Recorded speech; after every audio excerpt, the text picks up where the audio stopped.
Welcome back to the Chasing Common Ground podcast. And I'll have to fill Dean in because since the last time he was on the show, it was still called The Lifestyle Chase. And I've since rebranded it to Chasing Common Ground because I have a tendency to interview people not only from the fitness industry, but also from outside of the fitness industry. And then B, because some people were thinking that my name was Chase, but my name is Chris. And so this just makes it way more straightforward. But Dean, welcome back. It's so great to have you back on the show. Thanks, man. Always great to be able to catch up with you. And for the listeners, Dean has been on the podcast for the first time. He was on February 5th, 2019, which was super special to me because that was actually how I celebrated my birthday that year because my birthday is February 5th. And he made time for me. I got to see the Basement of Champions. And then the next visit was August 2021 during all the turmoil of gym closures and whatnot. And it was good to catch up. But now, all these years later, here we are, 2025, back to catch up once again. So, Dean, I'd love if you'd fill in the audience as to what's happened in the time since that. Well, obviously, the world changes a little bit when the giant pandemic runs through. So, had a little bit of a pivot in business. So, focused more on in-person training because that was where people wanted the attention. Online coaching, I kind of scaled back slightly to make time for in-person coaching. In travel for workshops, I scaled that back and did more just virtual events as well as webinars, and then did a couple of more digital-based products. But on top of that, I also worked in a company that was developing an AI personal trainer. They built out software, they put out hardware, they did all that kind of stuff. I have no financial backing to the company. I just worked as a grunt for it to help teach the algorithm. On top of that, I wrote a book, and that's coming out next month. So that's always exciting. And so I was thinking about the book leading up to this because I think sometimes people miss the mark as to like where the book fits into their career. And I'm always a big fan of education. I nerd out on podcasts, I go to events, I go to conferences, stuff like that. But I'd love for you to expand more into how the book could be a catalyst for people within either their fitness journey, within their career, etc. So a book can be a couple of different things. It could be an ego project, just to be able to say, hey, I'm a published author, here it is. It could be an accomplishment where you're able to say, I finally have something to show that all of the hard work has led to somewhere. It could be a marketing tool to be able to say, hey, I've got these abilities behind me because I have published author. Here's a free gift of the book that I've written. It could be something that generates business down the road. It could be something that lends authority to you. I know there's a lot of keynote speaking concepts and professionals out there who, as soon as they were able to say they had published a book, they started getting offers, finding an agent, getting more of that kind of stuff. So, in many ways, the book itself for me was just kind of like a big life goal that I shot for. I've read since I was able to read like 5, 6 years old. There was one summer I tried to read every book in the library, and then I almost did, which is kind of cool. When I tried to get into medical school, I bombed out hard on the physical sciences, but I got in the top 5% internationally on the writing sample. So I think the universe was trying to tell me, hey, maybe you should write and not think about like medicine. And that kind of led to the development of the blog, development of a writing style, development of writing for other publications or websites, writing for myself more than anything else, just as like a creative outlet. And then eventually that led to people reaching out to me and saying, hey, we see your blog, we see you write, we see you've done all these other things. Here's a book proposal we want you to pitch. So the book for me was more about just like a culmination of interests that led towards a life goal. Well, and I think that there's important context that I'll add in here that a lot of people may not have banked the amount of body of work within the industry that you have before leading up to the book. Like a lot of people who have known you for a long time, I'll use Andrew Coates as an example because I love giving him a shout out. Andrew Coates has experienced your work for years, and he's a huge fan, and it's because of your impact on his career. And so for you to step into this arena of having a book provides more value than the average book we may find in our space. And so that's kind of what excites me about it. But let's dig into like the context of the subject matter itself. Like how did you construct it? What's your ideal goal for the end user as they go through your book, etc.?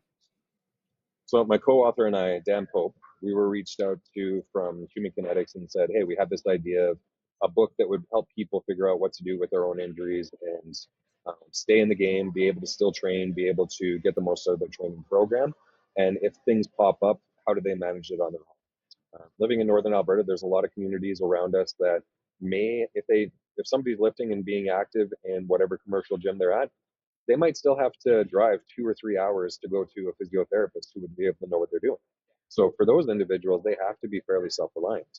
If you have somebody who, let's say they're in the armed forces and they're stationed somewhere where they may not have easy access to medical, they still want to train, they still want to get after their PT, but it's something that might not be something where, oh, my shoulder hurts, what do I do about that?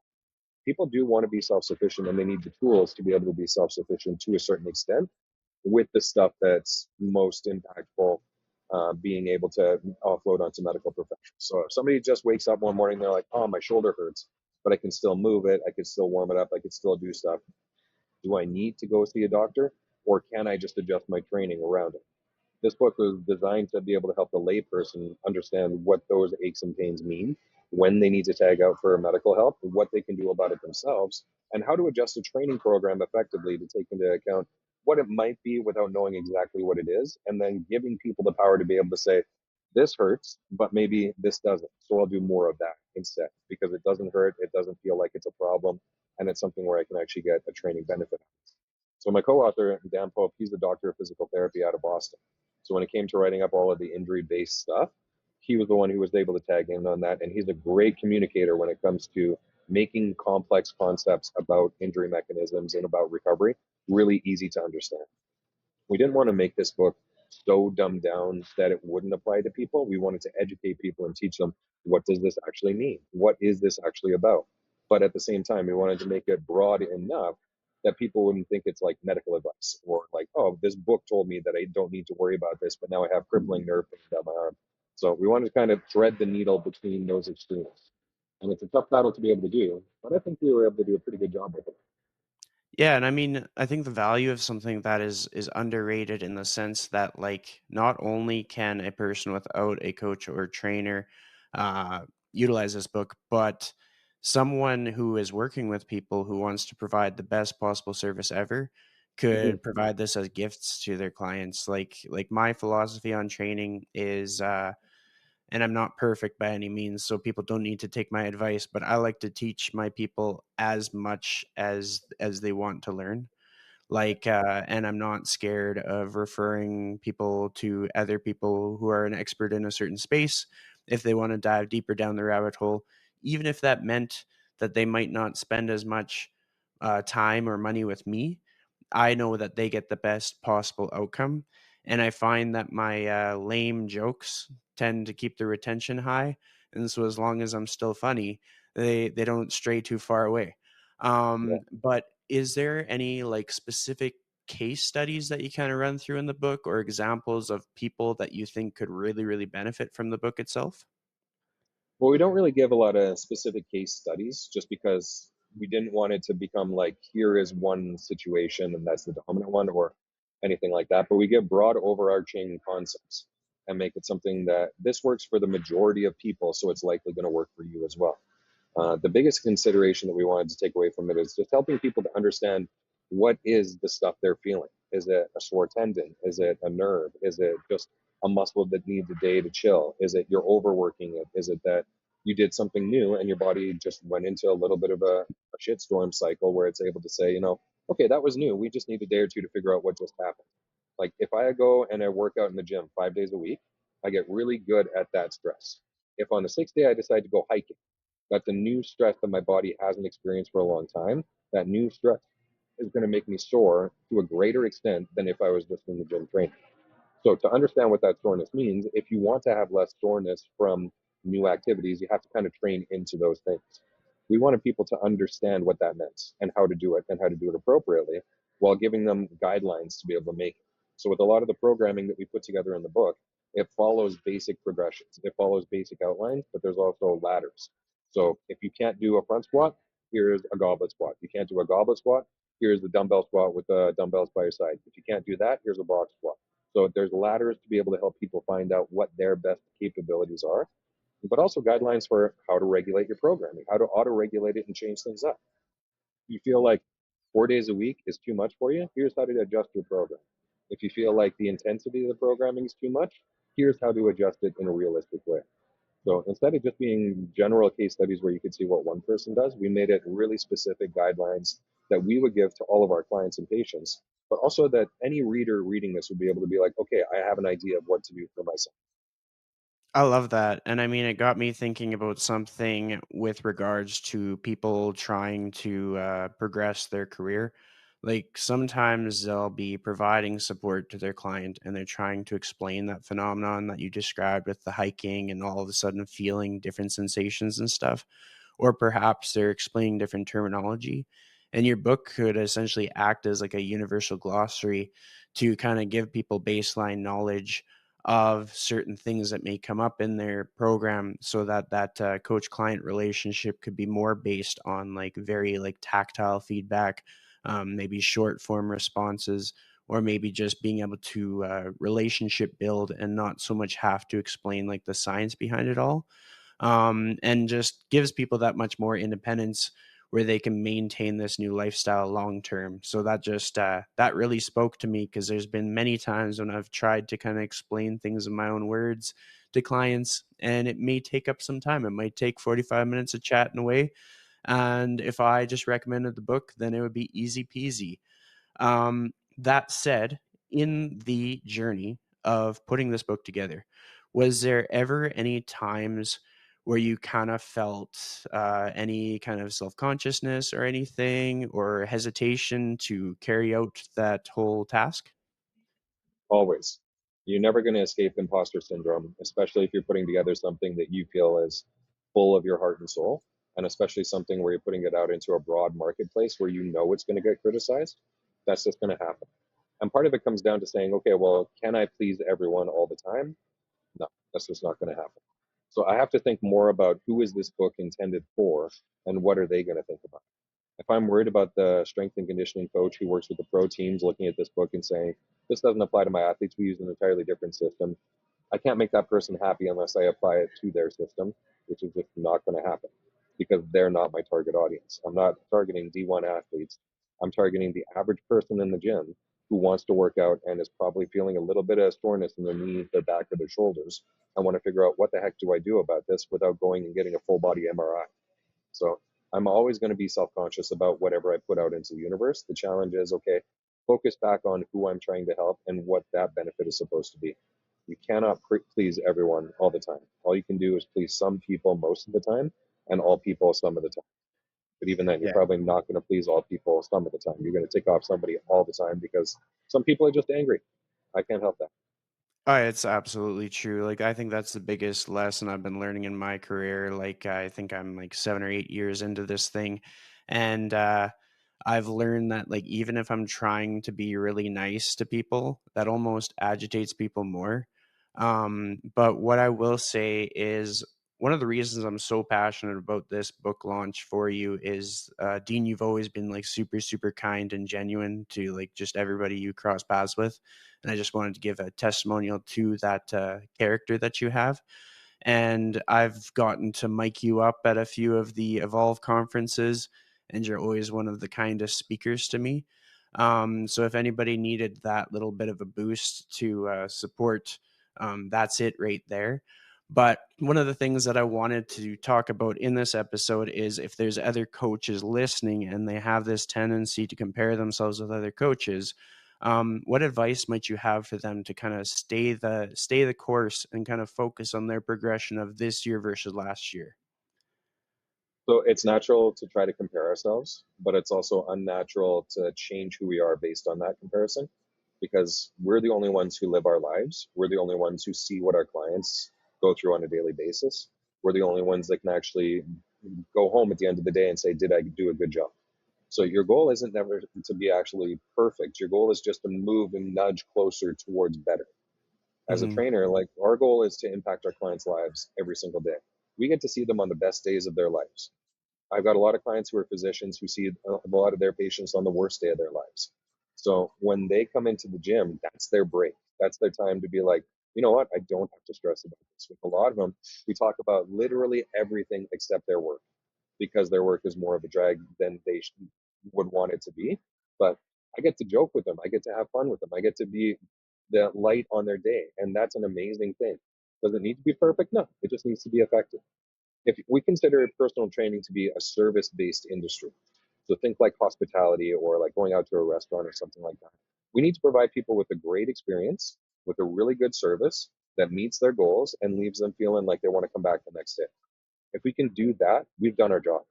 The exact details within that framework are so broad based on who's in front of you that it doesn't need to be perfect, and it can't be perfect. You just have to read the situation and do the best you can with it and make that client leave with either a smile on their face or a skip in their step, or if it was leg day, maybe a wheelchair to help get them back out to the parking lot, but wanting to come back for the next session. If you I can do love that. that, you're a success. So this next question is drawing on both your life experience, career experience, and academia. There's some young coaches in my world, and by young I just mean like 4 to 5 years younger than me, and they are navigating that unclear path as to whether to lean more into growing their business, whether to lean more into pursuing further studies, academia, master's degree, etc., or uh, basically protecting time to spend time with their family and stuff like that. And it's always like it's not straightforward. It's very hard to discern. So I'd love to hear your take and your point of view on that topic. So that's a really good question. Part of the reason why I did a bachelor's degree and didn't pursue a master's or PhD is because for what I wanted to do, I didn't see a specific benefit that I would get from either a master's or PhD. Now, would it be nice to have those letters after my name? Sure. But if I wanted to work with people in the gym, would it give me a greater opportunity to give my clients better service, better value for what they're doing, increase my costing? Maybe a little bit, but not to an extent where I'd be like, yes, that is justified. Now, if I wanted to get that master's degree, what would that do? What doors would that open up for me? Well, I'd be able to work more in a lab based setting, which would be really cool. But again, for what I want to do, that's not what it is. I'd be able to have more letters after my name, which looks really good as a publisher. So potentially, but I have a book deal right now with a book coming out. Does that absolutely need to happen? No. I have a couple of friends, like namely Nick Tuminello, who's published dozens of books and doesn't have even an undergrad degree in a related topic, but he's been incredibly successful. What do you need to do the stuff that you want to do? That's the big question I would ask for people. If you want to be a better trainer on the gym floor, a master's degree is not going to do that.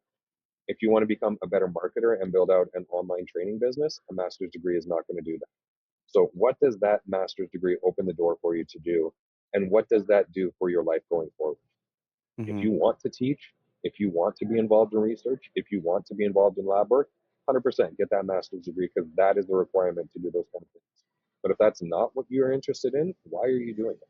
That would be like me taking a physiotherapy program and being stuck working in a clinic when I want to be on a gym floor. It wouldn't actually benefit me in any way to do that. That being said, if I wanted to do that, 100% go for the requirements because that's necessary. So a lot of the time when it comes down to academia, it's not necessarily a matter of more is better. It's what's appropriate, what's useful, and what actually makes you excited to get up and go to school every day for the next couple of years and build up another 10, 20, $30,000 in debt. That may be something that pays off at the end of the day or it doesn't. Is the cost worth the value?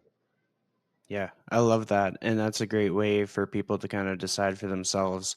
Now, in the scenario where maybe they decide they want to do something new, different than what they did before, they may be hesitant to leap. Can you think of a time in your career when you've been hesitant to do something that you actually followed through with and what you did to kind of like take that leap? I'll get to that part, but I wanted to share a story of one of my clients who wanted to go into a program because he wanted to get this different type of certification and go for a different job. So he wanted to go into a specific program. I won't say which just to protect his name. But at the same time, one of my other clients was in that specific field and in that profession that he was thinking he wanted to get into. So I said, well, why don't you two meet up, have lunch together, discuss what has actually evolved, and then what would that person in that field look for to be able to get work in that field. It might be something entirely different than what you're thinking right now, but you won't know unless you actually connect with it.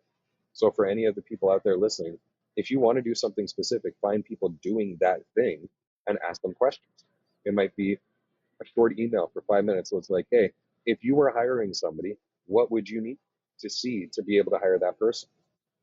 What would you want to see? And what would be the bare minimums? If they come back at you, they're like A, B, C, but you were thinking X, Y, Z, that's going to give you a bit more clarity to be able to say, oh, well, I was either off the mark or I knew what was actually going on. In terms of clarity to my own thing, a lot of the time it just comes down to me saying, let me give this a try and see if this works. I failed on a lot of different things. Like I used to run a podcast. I think I got about 13 episodes into it, and I thought, you know what, this just isn't me. This just isn't what I'm interested in, not what I want to do. And it was costing me more money than I was willing to spend on it. Because to do something like this, you have to actually make an investment. So kudos to you, Chris, for making the investment and seeing it through. But at the same time, a lot of my biggest successes have come just from trying something and seeing what happens. With any of my digital products, the first thing I did was just say, put it out there. Let's see what happens. Some of them have sold incredibly well. Some of them sold next to terribly. And it's just a matter of saying, well, it's there now. What do I do with it? Do I need to do anything different? Do I need to do something in a way that helps people see something differently with any of my writing? Some articles go viral. Some articles just sit in the dustbin. So you don't know unless you actually try. So be willing to take a risk. Be willing to challenge yourself. At the end of the day, you're probably not going to be worse off than you are now, but you'll have some really cool experiences that you can learn from to be able to say, okay, do I want to do that going forward? Or would something else spark my passion? I love that. Like, the reason why that piece resonates with me is I've turned into quite a nerd over the years. I'm kind of behind the scenes of like 4 or 5 fitness industry podcasts, so I kind of feel like that evil guy from Avengers where he could just snap his fingers and like half the industry's podcast disappear, but I will never do that.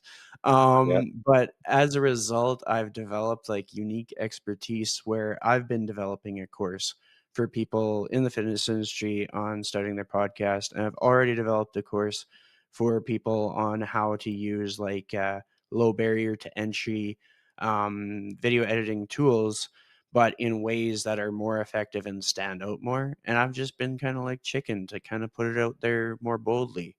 So you've inspired me with that. And then I have another follow up question with regards to conferences, because I'm a Mhm. big advocate of not only going to conferences myself, but being that obnoxious guy that encourages as many people to go to conferences as well.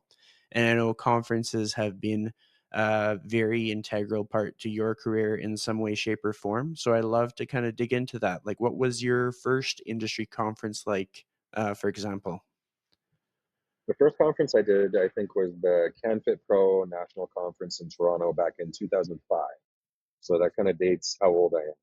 Um, Part of the challenge with that was obviously being a fairly new trainer, not having a lot of money, but seeing the opportunity to be able to learn a lot and be able to take what I learned and expand into other venues. Um, Half of the benefit was actually attending the conference to learn from the sessions. The other half, which I would actually say was a bigger half, was a lot of the sidebar conversations, meeting people, connecting with people in the industry, which led to things down the road. So it's not something where you're going to just go and learn directly from the conferences themselves or from a virtual event. Virtual is fine if you're really restricted or you don't have the ability to travel.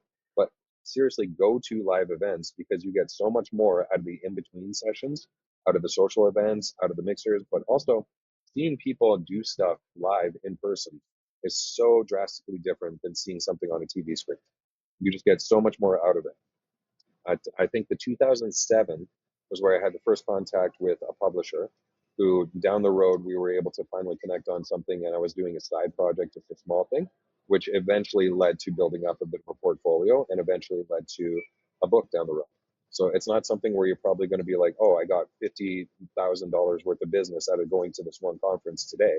It's something that down the road you can develop processes that work really well. I like that. And I mean, for me, my experience has been like conferences probably like saved my career, whether it has been through like the morale boost from having more friends, which is always nice, or Mm-hmm. whether it's been like the connections and the opportunities that have come from those connections, and even just mentorship and whatnot.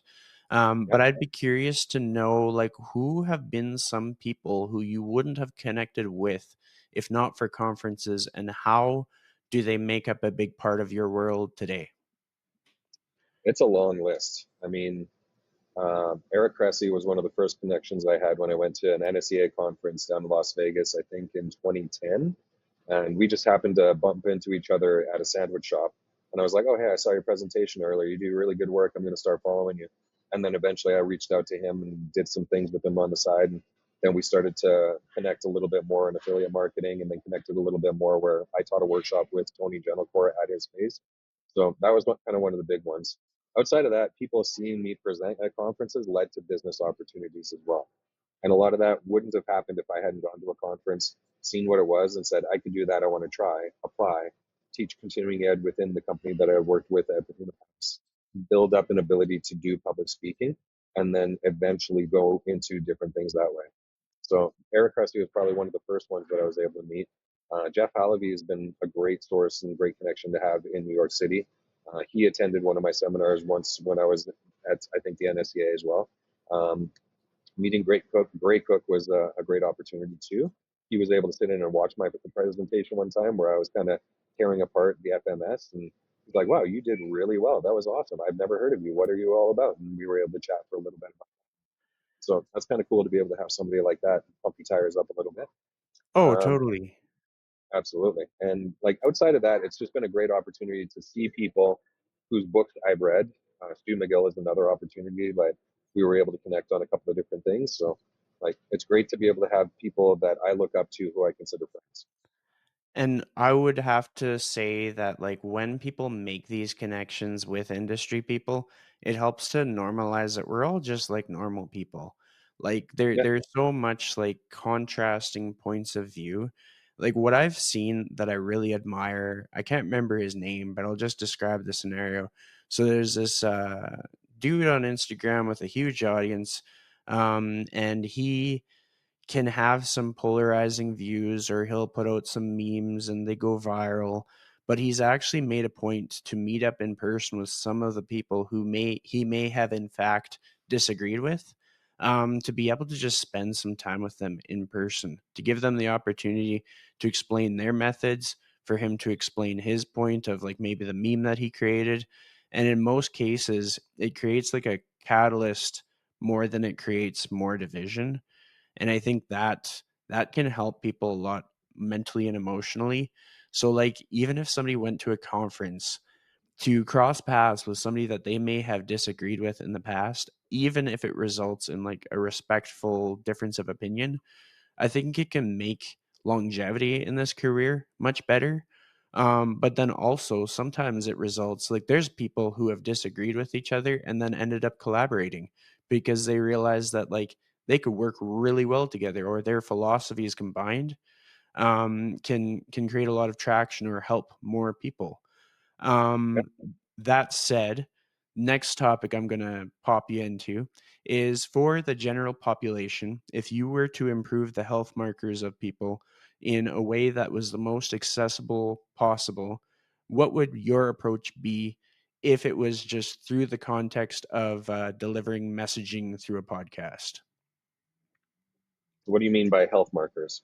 Let's say you have a room full of people and most of them have higher blood pressure than necessary, and they all talk about sore knees, sore back, and low energy. So I would probably approach being able to make it something where they can actually increase their physical activity in a realistic way, which is going to help their sore joints, which is going to help their blood pressure, which is going to help a lot of the comorbidities around it. What does increasing activity actually look like? Do you need to exercise in the gym? Can you do body weight stuff? Can you just walk more? Can you do other different things to be able to increase that physical activity? Most people could tolerate more activity in their daily lives. And when I say most people, I mean the people who obviously aren't doing Ironman competitions or like training for high rocks or CrossFit or something like that. Even those individuals could probably increase a little bit of physical activity in one way or another. But for the most part, those aren't the people that I'm concerned about or talking about. If I have the average office worker, yeah, how do we increase your physical activity? If I have the average person who is a caretaker, how do we increase your physical activity, knowing that you might not be able to dip out and go to a gym 4 or 5 nights a week? Those are the people that I want to meet, and those are the people that I think need the health benefits of exercise and more physical activity more than the general population who are already going to a gym and already taking care of their fitness. Mhm. And I mean that it's important that we kind of reiterate how many people could benefit from just being more generally active, because sometimes people are almost concerned that being more active could exacerbate some of the symptoms they're having from inactivity. And Hmm. if we lean a bit heavier on, like, take your 10-minute walk and turn it into a 20-minute walk, do that consistently every day, and then maybe increase it to a half hour walk daily. Just like it doesn't even have to be extreme scenarios, etc. But I'm hoping that as time goes on, we find better ways to position physical activity to the people who stand to benefit from it the most, and don't get so lost in the weeds of like the minutia of how to do a tricep extension. Yeah. Um, one of the other things that I was going to ask is, are you someone who sets like yearly or 5-year goals for yourself? Is that kind of something that you operate under? Not really. And I understand why people do that, but for me, it just doesn't seem to be something that I go for. If I have something big, I'll definitely set out and be like, okay, this is the goal that's going to take this long. So that then becomes my goal. So, like when writing this book, I knew that we signed the agreement in December of 2022. I knew it was going to be at least 18 months to get that on the shelves, and it wound up being more like 24 months, 26 months. So that's fine. That's a 2 year goal that I can work towards. For building up an online business, that might be a 5 year goal to be able to say, okay, I want to go from this many clients up to this many clients. But most of the time, when I approach any kind of goal, I just give myself what's the timeline of that goal and go for that, rather than being like 5 years from now, I want my career to be here. Just because I don't know, looking back 5 years ago from now, I was hoping to be able to get out of the house. I was hoping to be able to, go back into the gym and be able to train people in person again. 5 years before that, I was in a commercial gym, not knowing whether I would still be there 2 years after or not. 5 years before that, I was building out my blog. So who knows where the world is going to take you? So having long term goals is great, but they also have to be something where it's like you kind of go with the wind. You adjust course as you need to. I like that. When it comes to creating time for yourself to kind of like fill your cup, do you have any like guidelines or like north stars for like when is it time to go to the mountains or anything like that? Whenever it's cheapest. Yeah, I I, like I that. mean, going to the mountains is expensive these days, man. It's getting ridiculous. So if I can find a room rate somewhere and we can figure out dog sitters or house sitters for the dogs, and we can both be available, we're going to go when we can. But it's nothing where it's like, okay, every year I require 4 weeks of vacation time to be able to. It's not realistic for me. It's just whenever we have the ability to, and whenever I have the funds for it. But ideally, more is better for recharging the battery, but it's not always realistic to make that happen. This year, I know that we're going to be going on a couple of trips just because we've got them booked already. I would like to get to the mountains an additional time, but we'll just have to wait and see. Mhm. And I mean, if anybody listening relates to me, as I spend a lot of time by myself just working a whole bunch, one thing that I've learned to do is to create little wins within my year for myself. So one tradition that I started is because when I first started in the fitness industry, that's why like our podcast together on my birthday was cool, because that's like literally my celebration. I was I'm doing a podcast with Dean Somerset, and that was like my birthday party. And then since then, I would notice like all of my colleagues that I had become friends with were always busy during that time. So I would create something around my special day to acknowledge something for myself to give me a bit of a recharge. And so when I turned 30, I went to Jasper with my parents. When I turned 31, I think I didn't go to Jasper. But then when I turned 32, I went to Jasper again, but I got a cabin. And I was like, man, this is awesome. This is the best. And it was an investment, but it helped to recharge me for the duration of the year. And so I've turned that into a tradition for myself. And I found it to be transformational because a lot of people just like work, work, work, work, work. And they think like they'll get there eventually. They'll get there eventually. But we never actually get to that end goal. We keep moving the goalposts. Mhm. So even if a person's like celebration changes, like there's been times I just walk through IKEA and get an ice cream cone, that's my celebration. Even if there's constraints with like economic stuff, or geographical stuff, I think it's important to always make time to kind of celebrate. But with that said, to keep us on track, I am curious, what are the ways that people can invest in the book that we hyped up so well in the first 10 minutes of this episode? I like that you said invest because that makes it sound like it's just going to give you back at the end of the day, which I'm hoping it does. The book's available for pre-sale now through anywhere that sells books: Amazon, Barnes and Nobles, Indigo, Chapters. I know there's going to be a lot of independent bookstores that are probably going to have a copy or two. Um, Go on and just click or do a search for a book called Rock Solid Resilience, and it should pop up with my name as well as Dan Pope. It's available for pre-sale now. It goes on sale February 28th, and I know this is a book that a lot of people are going to get a lot of value out. Absolutely. And I'll pop in enough links to keep people busy for a few minutes just so that they don't have any excuses of not being able to find it. And then lastly, I'm just going to ask you one final question because this has been such a good episode.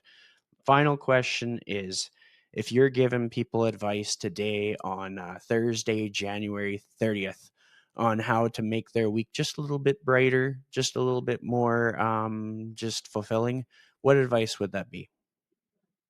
I think what you were saying earlier about find the wins is really impactful that a lot of people seem to forget. So they don't have to be big wins. They could just be something that went well for you. We're so easy to find all the negatives that we need to fix and all the stuff that's not going well that we need to change. But if we can figure out a way to focus on the wins that we get in a week, even if they're tiny ones, that's a great way to go. One of my clients, I always tell her that she always does the compliment sandwich to herself, where she'll find a negative about a good and then follow it up with a negative. So instead of it being good, negative, good, she does the exact opposite. So this week she did something kind of that blew my mind where she said, I'm getting better at this, and just left it at that. So she did something where she didn't do the negative compliment sandwich. She just went straight for a good thing about what she's been doing. Didn't preface it, didn't put it into context, didn't reduce it down, didn't turn it into a negative. And that was massive for her because she's been able to make that psychological change to be able to be like, okay, I can celebrate a win and not feel like I'm arrogant, conceited, cocky, any of that kind of stuff by not demeaning my accomplishment back down to something. Just by being able to say, I'm getting better at this is great. That's fantastic. So if you lifted a little more weight, if you made it to the gym as many times as you wanted to this week, if you were able to get to work without having all the red lights that you normally would, if you were able to get through the week cooking your own meals and not getting skip the dishes or Uber Eats all the time, if you were able to see progress in something that you've been working on a regular basis, if you made all your bill payments this month, if you were able to get out of bed when the alarm hit and didn't have to hit snooze 7 times, those are all wins. Celebrate them. That doesn't mean that you have to take the rest of the week off work, but it just means that you celebrate the small wins that come up. I did good here, and just leave it at that. I think that's amazing, and I think sometimes people overlook the compound effect of having the right mindset, a positive mindset. So I'm hoping people take that advice literally and start looking for the wins. But with Yeah, that said, we'll probably have another one of these down the road. But I just wanted to thank you, Dean, so much for coming back on the show. my absolute pleasure, man. It's been great to watch your career expand since I first got to know you too. So keep doing all the good stuff that you're doing. You're making the industry better than when you got here. Thank you.